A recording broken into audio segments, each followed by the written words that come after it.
Good afternoon and welcome to today's operational information update on the flooding and landslide situation in BC. For today's briefing, we'll have updates from Minister of Public Safety and Solicitor General Mike Farnworth, Minister of Transportation and Infrastructure Rob Fleming, Minister of Agriculture, Food and Fisheries Lana Popham. We'll also have Janelle State, Ministry of Transportation and Infrastructure South Coast Region, Paula Cousins, Ministry of Transportation and Infrastructure Interior Region, and Don Roberts, RCMP spokesperson. A reminder to media on the line, please press *1 to enter the queue. You will be limited to one question and one follow-up. With that, I'll turn it over to Minister Farnworth. Good afternoon, and thank you for joining me. I'm here on the traditional territory of the Lekwungen-speaking people and the Songhees and the Esquimalt First Nations. I'm here today to provide an update on our ongoing response to the flooding and mudslide events. And looking ahead, we will continue to hold consistent availabilities to ensure we can share information in a timely manner. Before we get started, I want to quickly speak to the gas line explosion that happened this morning at Canadian Forces Base in Comox. Emergency responders are on the site and doing everything they can there. Fortis and safety officers from Technical Safety BC are working closely on this event. The Malahat Highway has opened sooner than expected. One lane on Highway 7 between Hope and Agassiz is now open for commercial vehicles. We anticipate the road will be open to single-lane alternating traffic later today. I'm pleased to say that around 1,000 people have now passed safely through Hope and are on their way home. 40,000 sandbags and 1,000 meters of tiger dams have made it through to Abbotsford to protect the pump station, and work there continues. That said, in some cases we are looking at extended period of time before roads open. Minister Fleming will be able to provide more details on the transportation situation in the province in a moment. The declaration of the provincial state of emergency will allow us to implement any provincial emergency measures needed. And in the coming days, we expect to leverage that authority. This will include implementing measures including those to limit non-essential travel and possible orders to prevent hoarding, to prevent price gouging, similar to what we had to do during the COVID-19 emergency. We've been through a great deal already, and I know that there are still many challenging days ahead. Thousands of people are still out of their homes. Thousands of farm animals and livestock are threatened or lost to floodwaters. But, as British Columbians, we'll all pull together. We roll up our sleeves, we show up for our neighbours, whether across the street, across the province, or even on the other side of the country. I want to recognize Bill Blair, Canada's Minister of Emergency Preparedness, who's been a tremendous partner in our response to this crisis. Federal resources and personnel, including members of the Canadian Armed Forces, are supporting our work. To the first responders, local governments, and First Nation leaders, and many volunteers, I want to say thank you.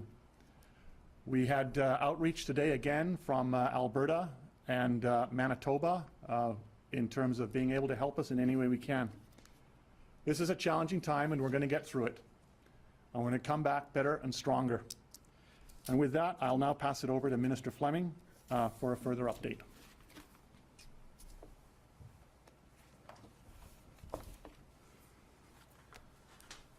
Thank you, Minister Farnworth, and good afternoon. Today I'm pleased to report some good progress on reopening aspects of our highway system. This is only possible, I think we need to all acknowledge, because of the extraordinary efforts by crews, many of whom have been working through the night, over many nights now, around the clock, to ensure that we get our vital supply lines open as soon as possible. Last night, as an example of this, we opened Highway 7 east of Agassiz to allow people to leave Hope, as Minister Farnworth alluded to. Those were passenger vehicles that were piloted out first. They'd been there for several nights. The hospitality they received under these difficult times by the people of Hope is now legendary and appreciated by everybody in BC. This morning, after crews had worked through the night after we got the passenger vehicles out, we were able to strengthen the roadbed further, test it, and then get out commercial vehicles. So truckers who've been away from their families for several nights are now back in the Lower Mainland with their loved ones, and that took place around noon to 2 this afternoon. Right now, Highway 7 is, at this hour, opened to one-lane, single alternating traffic. This is good news to have Highway 7 as of last night open, because this is a key link, obviously, between for reestablishing a link between the Lower Mainland and the interior. The next piece in this link is connection to Highway 3. This will be, make no mistake about it, for very limited traffic, but it looks to be feasible by the end of this weekend. And as we begin to get these high priority routes open, we are drafting traffic plans to make sure that we prioritize essential goods and services to get through first, and we will update those traffic plans as other types of travel are feasible. The same goes for Highway 99. That's another route that is actually getting nearer to being accessible for limited travel. So I hope to have more details soon on Highway 99, but at this point, a form of limited travel on the 99 could be in place in the coming days. I want to be clear, though, that on the 99 as well, this will not be business as usual. This will be slower with occasional stoppages where we have to alternate. And again, if it's not essential travel, please do not do so. We'll have instructions about what conditions of driving will look like and who should be on those roads and who should not be as we advise on progress clearing those roads.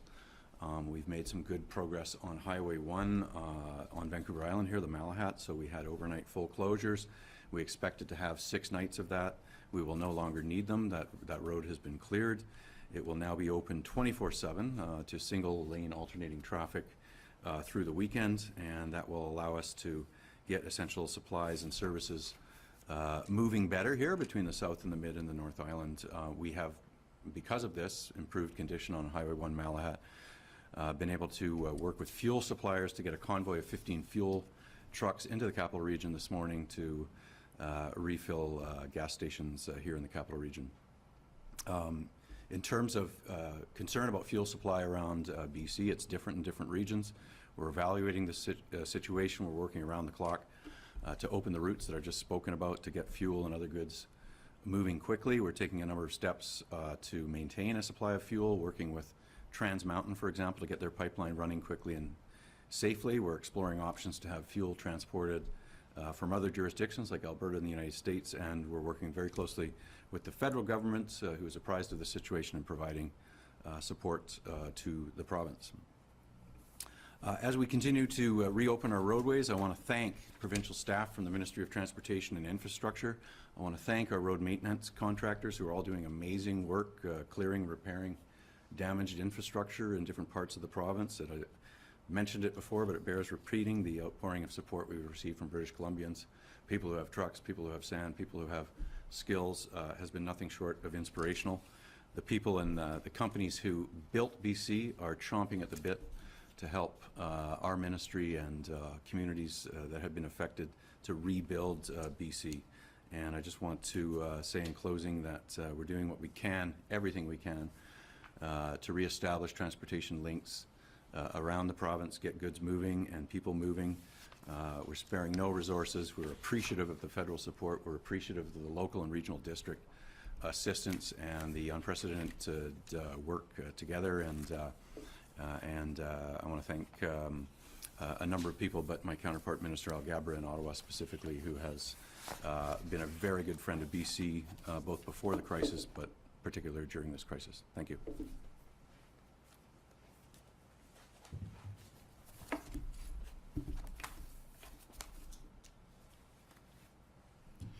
Good afternoon, everybody. This has been another very difficult day for agriculture in BC, but we have been able to find a couple bright lights, and I'm going to tell you about those now.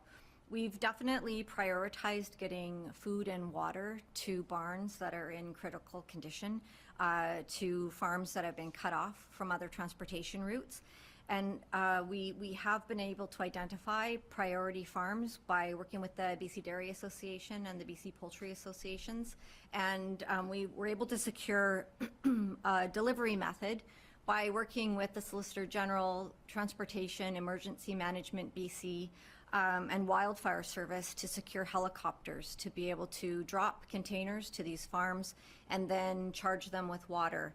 So that is underway right now. I believe we've already seen 1 or 2 farms that have been had water delivered, and we'll be working on the list that we've received from the associations to continue that.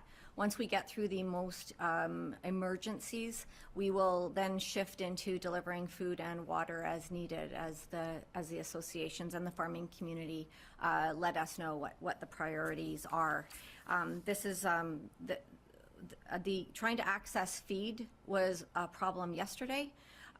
Today we feel confident that we are going to be able to access feed. There was some feed that was at the port of Vancouver that was destined to go to China, and it looks like we'll be able to reroute that back into the valley as needed. We've also had our neighbors in Washington reach out with resources for us, and of course all provinces across Canada are stepping up, and it's really quite amazing to see.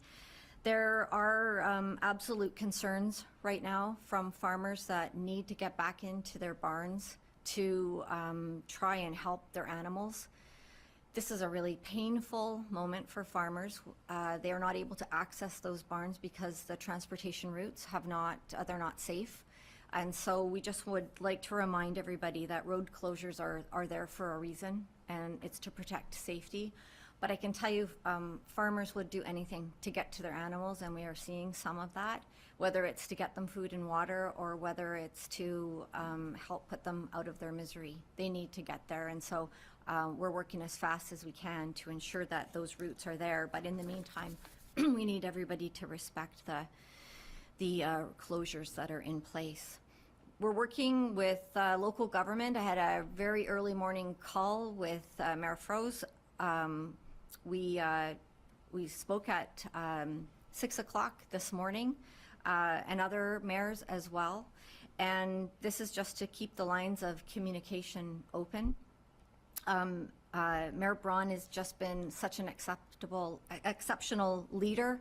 He's been so solid, and he's so connected to the agriculture community, and so we're really depending on him to continue to give us great information. So I just really want to say thank you. Again, we want to make sure that people are watching what they're buying and how fast they're buying things. We want to discourage any panic buying. Our food is secure. We're just rejigging routes to get it to folks, but we're definitely not going to run out of food. We've got the entire country that is willing to send us what we need, and we are working with retailers and distributors to make sure that food gets to where it needs to go. We are seeing just remarkable acts of courage right now. I just want to tell you that a young lady named Caitlin, her mom, her brother, and Caitlin run a dairy farm in Abbotsford, and their farm is on an island right now. It's dry. I met her through 4-H a couple years ago, and we were able to communicate today, and she's been sending me videos of herself and her mom and her brother going around with a trailer, picking up cattle and bringing it back to their farm in Abbotsford. And so I just want to say that these sort of acts are happening all over the place in the Fraser Valley, and I just want to say thank you to everybody who's helping out. Thank you. For the next update, we go to Janelle State, Ministry of Transportation and Infrastructure, South Coast Region. Good afternoon. I'll start with an update in the Lower Mainland. On Highway 7, as Minister Fleming mentioned, between Mission and Agassiz, we actually have, we were just recently able to open a single lane in either direction. I do want to remind folks that there still is active equipment out there. Even though the lanes are open, these are very much lanes that are just coming out of a state of emergency. So there is still debris on the road. Drive safety, expect delays. On the section of Highway 7 between Agassiz and Hope, as the Minister mentioned, we do have that open to single lane alternating traffic for essential travel only. Again, we do have in the area of the Seabird Island, we have vehicles that were left there when folks were flown out of that site. We're working on coordinated removal. There's still debris adjacent to the road and active equipment working. So it's imperative that when folks are driving through there, they're expecting it's going to take a while, and they're being cautious and being mindful of the travel that's happening. Pilot cars are being used, and it's very important that folks are following the pilot car. The pilot car is aware of what the road looks like, the conditions, and the speed. So be certain to follow the guidance of that vehicle. On the Highway 1 corridor between Popcom and Hope, we have been making some good progress on 5 different sites there. We have a significant amount of material, but our contractor has cleared a path close to end at this point for them to be able to start undertaking the full sort of assessment and get our engineers out there to determine when we are able to open that again to emergency travel only. So no time at this point, but I do expect in the not too distant future, we'll have a bit of an update on that piece. Highway 3 right now, our crews are working actively, and we have both a structural and geotechnical rapid assessment team on site, taking a look at the damage and assessing it ultimately before any road is reopened. We want to ensure that we're not compromising the safety of any travelers before we put folks on those roads. So as the minister mentioned, later this weekend, we do expect to have some form of access emergency and essential travel only. Highway 1 in the Fraser Canyon, specifically from Hope to Boston Bar, we have been able to clear a path for emergency travel only. This is an important pathway for us for CP to be able to start working on their line. So a big accomplishment, but again, emergency and essential travel there. Moving on in the Highway 1 Abbotsford area, the water continues to be on the highway. However, we are seeing positive signs of it starting to recede. We do have engineers on site right now with the City of Abbotsford looking at measures that could be done on and adjacent to the highway to again continue to protect the important infrastructure of the Barrowtown pump station. So no estimated time of reopening right now. It's just working closely with other agencies to make sure that we're preserving infrastructure that's critical to how water is happening in that in the Sumas Valley area. As we move over to Vancouver Island, Highway 1 on the Malahat is now open to single and alternating traffic 24/7. There will be intermittent delays on that corridor as we prioritize the movement of certain vehicles and commodities through that area, and also as we have to stage around construction equipment. Again, a very active construction zone with many pieces of equipment working, so it's important that people are adhering to the signs and the information being communicated by our traffic control people. And just in the last half an hour or so, we had a development of a sinkhole on Highway 19, about the size of a vehicle just north of Nanaimo at Superior Road. We now have the highway shut down in both directions, and we have traffic detouring on local roads as well as through the Sanawas First Nations. So do expect delays through that area, and I would ask that people respect travel signs, speeds through our First Nations lands and our local communities as we assess the damage there and develop a repair strategy. So no opening time at this point, but please ensure you follow Drive BC for the most up-to-date information on Highway 19. With that, I will pass it over to Paula for the other part of the province. Over to Paula Cousins for the Interior. Thank you. For Highway 5, Coquihalla, Hope to Merit, initial damage assessments have been completed, and as Minister Fleming stated previously, we can confirm temporary repairs are going to take months. Our crews are preparing site plans to begin temporary repairs while engineering, procurement, and construction experts work to determine the best and fastest way to restore the corridor to its pre-event conditions. Along Highway 1, the Fraser Canyon, south of Spence's Bridge, ministry construction experts have been working closely with the railways to assess our sites and start reconstruction planning. This corridor has also experienced significant damage, and we will know more about the timing of restoring temporary access in the coming weeks.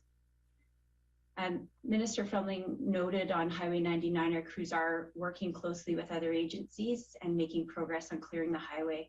At the same time, a rapid assessment of all structures along the route is being conducted. And again, as Minister Fleming stated, we hope to be able to restore limited public access in the coming days.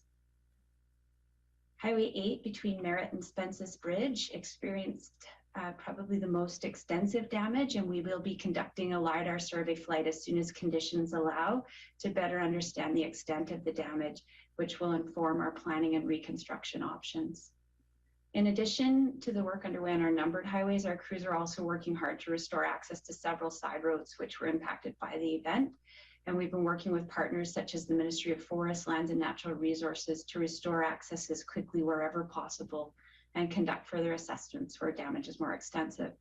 We continue to work with local governments and EMBC as information comes in on those sites. And finally, we go to Dawn Roberts, BC RCMP spokesperson. Good afternoon. Thank you. I'm speaking to you today from the traditional territory of the Katzie, Kwantlen, and Semiahmoo First Nations. I can confirm that yesterday, aligned with the provincial state of emergency, our DOC, or Division Emergency Operations Center, raised its activation level, and the priority will be to support our detachments and police officers in the field and to ensure that they have what they need to keep our communities safe. As well, the DOC will continue to work closely with our provincial and federal partners, along with the Canadian Armed Forces, to ensure that we are aligned with their priorities. Some updates with regards to communities that we're actively assisting. The Upper Fraser Valley RCMP continue to provide support to the communities of Abbotsford, Chilliwack, and Hope, and we'll be providing additional police resources there as and where required. With respect to our efforts to deal with the Duffy Lake area slide, those continue. It still continues to be a challenging situation. The RCMP is working very closely with the Ministry of Transportation and Infrastructure, EMBC, the BC Coroner Service, and of course the Lillooet and Pemberton search and rescue teams. We want to ensure that the search for any missing persons or victims is done as safe as we can. At this time, the number of identified, extracted, and confirmed fatalities remains at 1. However, we do know that that number was likely to rise once we reach some specific areas. We can also confirm that we are now dealing with 4 missing person reports related to that specific area and the slide.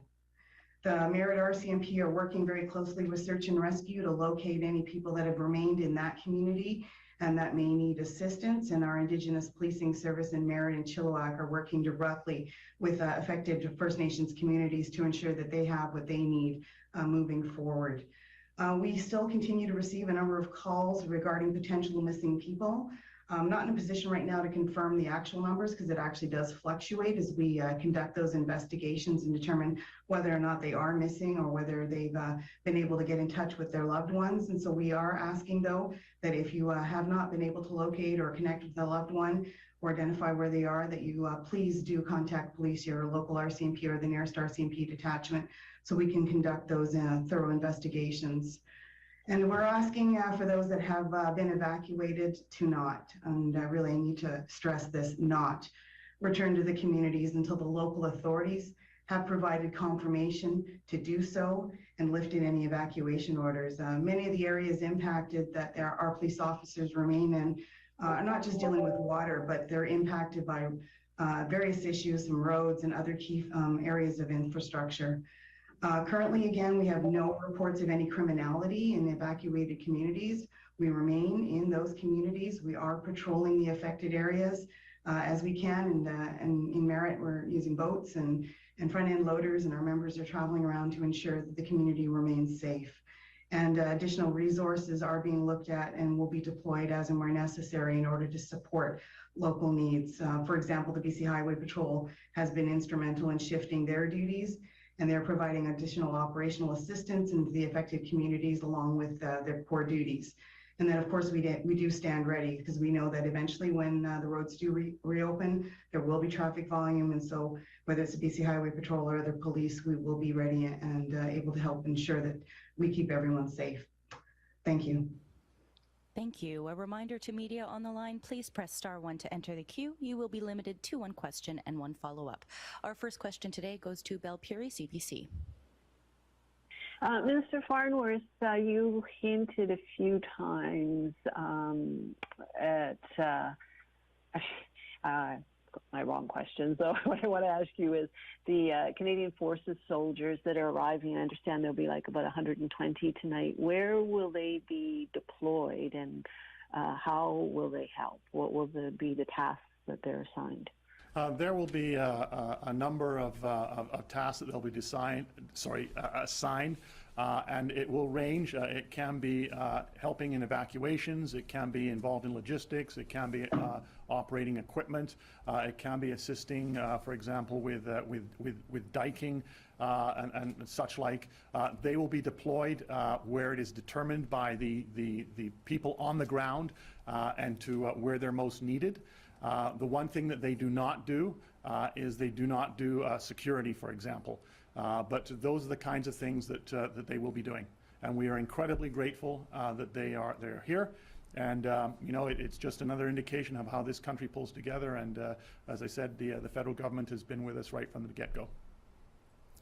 Do you have a follow-up, Belle? I do, please. So restricting non-essential travel in BC, what might those restrictions look like and when might they come into effect? One of the things that we have been working on is obviously a traffic plan, and it's very much dependent on how roads are being cleared and being made available to reopen.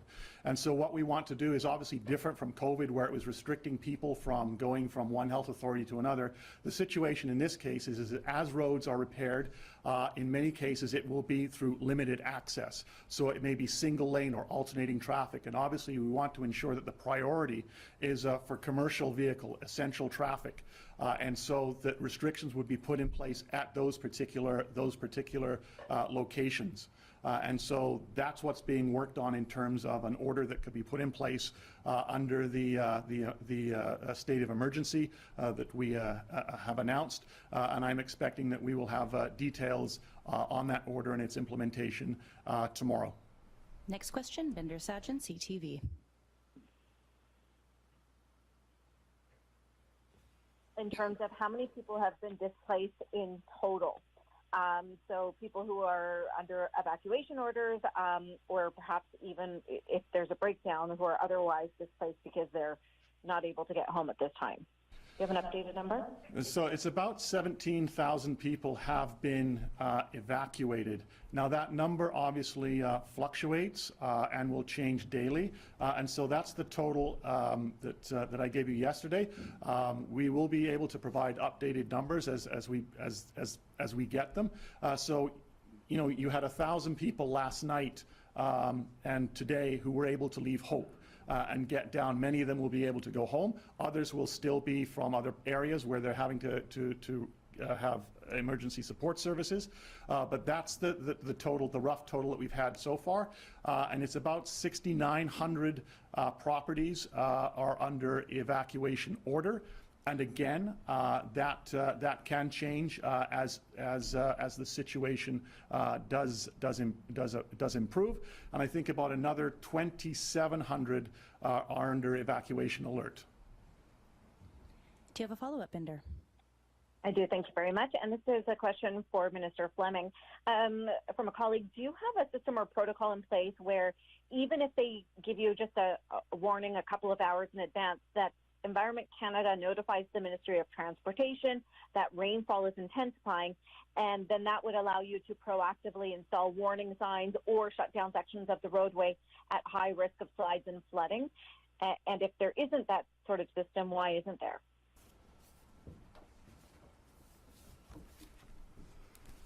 Yeah, thank you for the question. So the Ministry of Transportation and Infrastructure informs Drive BC through a number of agencies, Environment Canada amongst them, other meteorological sources. The predictive driving conditions are part of updates and advisories, so there were numerous advisories that were in effect through the weekend when the rainfall event happened, the atmospheric river. It was much higher than anticipated, of course. We had contractors and ministry staff on a number of different highway systems looking at the impact of the rain as it fell, in the first 12, 24, and 36 hours. And the reality is that there are hundreds and thousands of kilometers that were affected by this once-in-a-century event. Those observations do inform as well updates that we provide to the traveling public. Next question goes to Richard Zussman, Global News. Either for Minister Fleming or Minister Farnworth, trying to get an understanding of where we're at with the gas situation. Minister Fleming, I heard you say that some of the supplies have been reloaded in Victoria. Is there any timeline on when we may be in a situation here where we're running out of gas? Should people be panicked and waiting an hour-long line to get gas for their vehicles? It's never good to be panicked when we have, some people live in regions where we have short supply chain issues. The example you gave, Richard, is southern Vancouver Island. Gas stations started running out people observed other people queuing up and started buying gas. You know, people who might use half a tank of gasoline in a week or 10 days decided to top up for no reason. They would otherwise not do it, except they observed that behavior. So no, this is very similar to grocery. You know, it might be an idea to conserve for sure.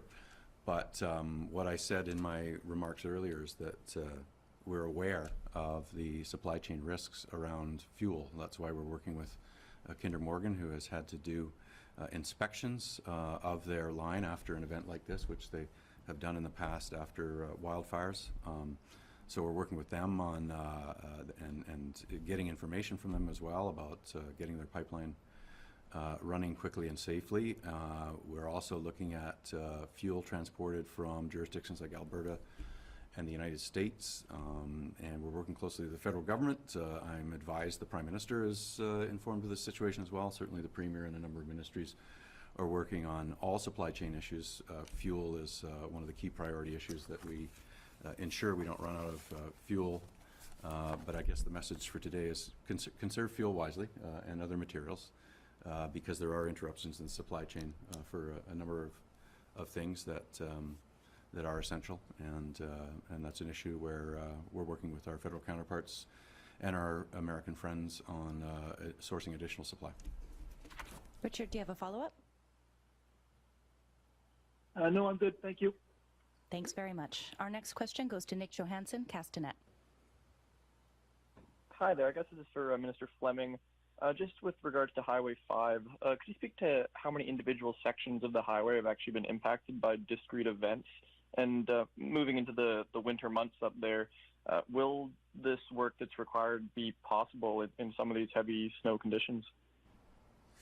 Yeah, thank you for the question. So the number 5 has about 5 areas of concern, some of which are very significant, be very difficult to, in a short period of time, to impossible actually to restore it to the degree of functionality that we're used to on the Coke. So really the assessments that are going on right now with our geotech, with our engineers, with road builders and others who are involved is to come up with a plan about what a shorter term restoration of the Coquihalla might look like, and using, you know, mindful of the weather conditions you've spoken of, what kinds of temporary fixes and alternate routes might be able to restore the Coke, and on what timeline. So we'll have updates. It's this week. It's unknown, but they are gathering information about what the stability is like and what some of the potential engineering ideas might look like to get it usable again. Nick, do you have a follow-up? Yes, sticking with Minister Fleming there. Over to Highway 99, Don Roberts spoke about 4 missing people still being searched for in the area. Will the highway be reopened to travel while those searches are still ongoing? So others may be willing to comment on that. What I can say is that the Ministry of Transportation and Infrastructure is working with Search and Rescue and the RCMP on how we clear debris on roads without compromising any of the search and rescue activities that they need to do as an agency. So that collaborative approach, that situation and protocols are in place, and I don't know if any of our technical experts would like to provide additional comment. Would either Paula Cousins or Janelle State like to offer a comment? Let's start with Paula Cousins.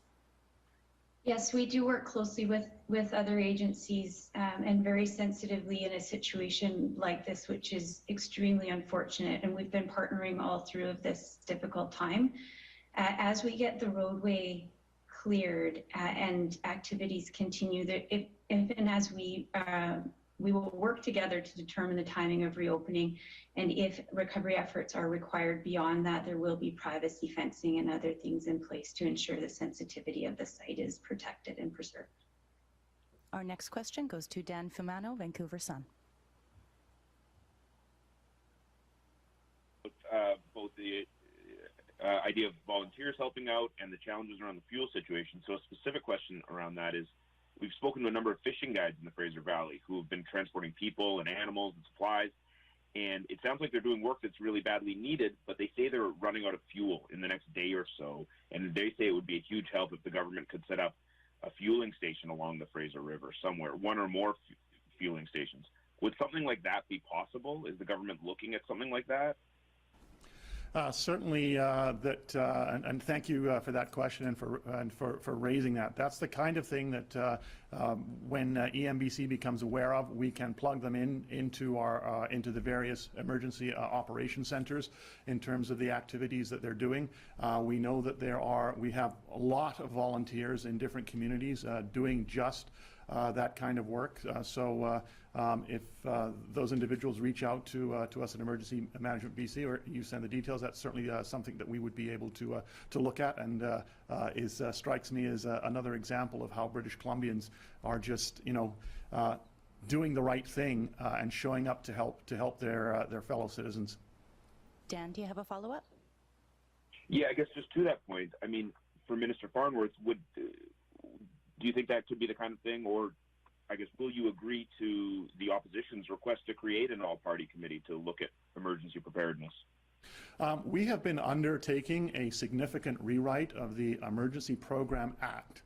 The most important rewrite on that legislation since it was created back in 1993. In 2017, we were the first province in this country to sign up to the Sendai framework, which the federal government also signed to, which is the foundation for how to deal with emergencies based on four things of adaptation, mitigation, response, and recovery. We have been doing extensive consultation with local governments, with First Nations, with communities, the emergency sector, business on developing that plan, with climate change as very much a focus. And so there's been a lot of work already being done in regard to emergency management and changes that are needed. So that's very much underway, and the legislation is going to be introduced, and I look forward to the opposition supporting it. Next question, Stefan Labbe, Tri-City News. Hi there, can you hear me? Yes. Hi, I just spoke to one of 150 migrant workers stuck in a shelter in Chilliwack. One of them told me that they haven't heard from the province, from their consulates, or from their employers, that they've been essentially forgotten. Just wondering what the government's doing to help these people. We are aware of the situation, and they will be able to access, and they are accessing emergency support services. In terms of the consulates, if they've not been able to access, then certainly we will be able to assist in that regard in terms of knowing where they're from and which are the appropriate consulates to assist them. But I can tell you, if they're evacuated to Chilliwack, they will be receiving support services such as meals and shelter and such like. And Minister Popham can add additional information to that. Thank you. So we do have a very close working relationship with the Mexican consulate, and from the reports that we have, all workers that are helping us that are here from Mexico have been accounted for. They were moved quite briskly, so one of the challenges is that there are a handful of folks who had to move without their passports, so we're working with the federal government and the consulate to make sure that they've got those passports. But we're in contact with the Mexican consulate, and if there is a growing concern, we would be informed immediately. Do you have a follow-up, Stefan? Yeah, I'm told that this isn't the first time there's been fears that migrant workers would be sent home early because of a climate-induced event, that after the heat wave, several got sent home early. Is anything being done more long-term with these migrant workers to ensure that they're protected and from the fallout from climate change? Well, thanks for that question. So we rely on, specifically Mexico, about 6,500 Mexican workers every year. We also receive workers from Jamaica and Ecuador. We have had some weather that has challenged some of the contracts that the workers come in under, but there is a legal requirement to fulfill their payment schedule. Our real main concern is to make sure that these workers stay safe and return home safe. So we did put in, we were the only province that put in a 2-week quarantine program for these folks because of COVID-19, where they were required to stay in a hotel for 2 weeks to get past any issues with COVID, and they were, their health was tested before they were released onto farms. And so we've been working probably more closely with the consulates than we ever have because of COVID-19. But the issue of having to go home early because of work is one that we discuss with the Mexican consulate, and as I said, there are requirements to pay them under contract. Next question, Colton Davies, Radio NL. It's been mentioned how the Coquihalla will take months to do temporary repairs. Just curious as well if the same initial assessments have been done yet on the Trans-Canada Highway through the Fraser Canyon between Boston Bar and Spence's Bridge. Obviously, there's at least a couple of washouts there. Just curious if you might have an idea of similar repair timelines for that highway. We'll now go to Janelle State, Ministry of Transportation and Infrastructure. So assessments on that corridor continue, but again, the degree of damage is fairly significant. It will be in that long-term time frame as well, a similar timeline to be able to restore access. But again, updates to come as we continue to assess the damage and develop that repair strategy. Colton, do you have a follow-up? Okay, so I assume there's the final work maybe isn't done there yet, or the final part of the initial work is what I take from that. But I also wanted to ask about in Merritt. Now that the water's receded, the Coldwater River's actually carved a new path and is flowing over a residential road in the southwest corner of town. I'm just curious, has the province been made aware of this? I'm sure you have, but assuming that's the case, have there been any discussions on what could happen to address that if it can be addressed, and how the provincial government would be involved if so? Thank you for that. And so when something like this happens, obviously there will be an assessment done. You will have geotechnical assessments. You will have some mapping done in terms of how this new channel, the size of it, its depth, the scope, can it be rerouted to its old channel or not? And so obviously that is going to take some time, and the province would most certainly be involved in that. And we'll now go to Paula Cousins, Ministry of Transportation and Infrastructure. Oh, thank you. I agree with Minister Farnworth on the assessment piece. I just was going to say along Highway 1, a large section is in the Southern Interior region. So I was just going to say we have done assessments on the Highway 1 corridor, and we do have significant failures at the Nickaman Bridge, Tank Hill, and Jackass Mountain. So our construction crews are working with the railways right now on reconstruction planning, and we hope to have a better sense of timeline for when those temporary repairs can be in place in the coming weeks. Next question, Alex McCain, The Star. Hi, thanks for taking my question. I just wanted to ask, we've heard from the federal government today that trucks that are going from Vancouver to the rest of the country are rerouting temporarily through the States. Just wondering, we've heard a lot about various repairs that are happening on highways throughout the province. I'm just wondering about those reroutes and whether those are going to be in place for the foreseeable future while those months-long repairs take place, or whether there's another plan underway to route those trucks through. Yeah, thank you. So yes, there is the highest volume, I think, ever of BC goods leaving the Lower Mainland through highway systems in northern Washington, and then using border crossings like Soyuz and other parts of the interior where they can connect and get around the damaged areas that we've been discussing here this afternoon. But we hope to, as I said, repair.